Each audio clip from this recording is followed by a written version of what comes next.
ఉన్నారు.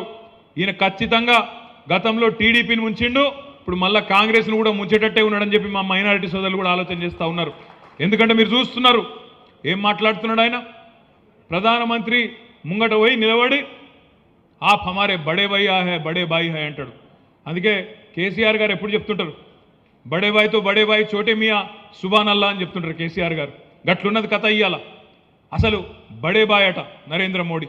ఇంకొక మాట అంటాడు సిగ్గు లేకుండా, ఇప్పుడే మా జమీల్ భాయ్ చెప్పిండు, ఆత్మగౌరవం కలిగిన ఏ తెలంగాణ బిడ్డ మాట్లాడని మాట, ఆత్మగౌరవం ఉన్న ఏ తెలంగాణ బిడ్డ కూడా ఒప్పుకోని మాట. అన్ని రంగాలలో ఇవాళ తెలంగాణ భారతదేశానికి ఆదర్శంగా మారితే, ఓ మనం పెట్టిన రైతు బంధు దేశానికి ఆదర్శమై పిఎం కిసాన్ అయ్యింది కదా. మనం రైతు బంధు పెట్టినాకనే కదా మోడీ కాపీ కొట్టి పిఎం కిసాన్ అని పెట్టుకున్నాడు. మనం ఇంటింటికి నీళ్ళు ఇచ్చినాకనే కదా మిషన్ భగీరథ ద్వారా మోడీ కాపీ కొట్టి హర్ ఘర్ జల్ అన్నాడు. మనం ఇక్కడ మిషన్ కాకతీయ చేసినాకనే కదా మోడీ కాపీ కొట్టి అమృత్ సరోవర్ అన్నాడు. ఇట్లా ఎన్ని రంగాల్లో దేశానికి ఆదర్శమైంది తెలంగాణ. అట్లాంటి తెలంగాణ మోడల్ను కించపరుస్తూ ఏం మాట్లాడుతావు నువ్వు? గుజరాత్ మోడల్ చేస్తాం మన రాష్ట్రాన్ని మాట్లాడతావా? ఏంటిది గుజరాత్ మోడల్ అంటే? తెల్లారలేసి హిందువులు ముస్లింలు తన్నుకునుడా, లేకపోతే రైళ్లలో పోయేటోళ్ళు కాల్చి చంపుడా? ఏంటిది నీ గుజరాత్ మోడలు? ఏంది నీకు నచ్చిన నీ గుజరాత్ మోడలు?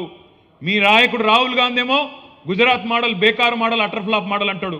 నువ్వేమో ఇక్కడుండి గుజరాత్ మోడల్ గొప్పదంటావు. ఇది మా రాష్ట్రంలో ఉన్న సోదరులందరూ చూస్తలేరు అనుకుంటున్నావా? ఆలోచన చేస్తలేరు అనుకుంటున్నావా? మీ నాయకుడు రాహుల్ గాంధీ ఏమో అదానిని పొట్టు తిడతాడు. 609వ స్థానంలో ఉన్న అదాని ప్రపంచంలో మోడీ గారి ప్రాపకం వల్లనే 2వ స్థానానికి ఎదిగిండు అని రాహుల్ గాంధీ మాట్లాడతాడు. నువ్వేమో అదానితో నలైబలై చేసుకొని అదాని స్థాన గొప్పోడు తెలంగాణకు వస్తున్నాడు అని చెప్తాడు. ఇట్లా ఒకటి రెండు కాదు, చెప్పుకుంటూ పోతే సిగ్గుపోతుంది.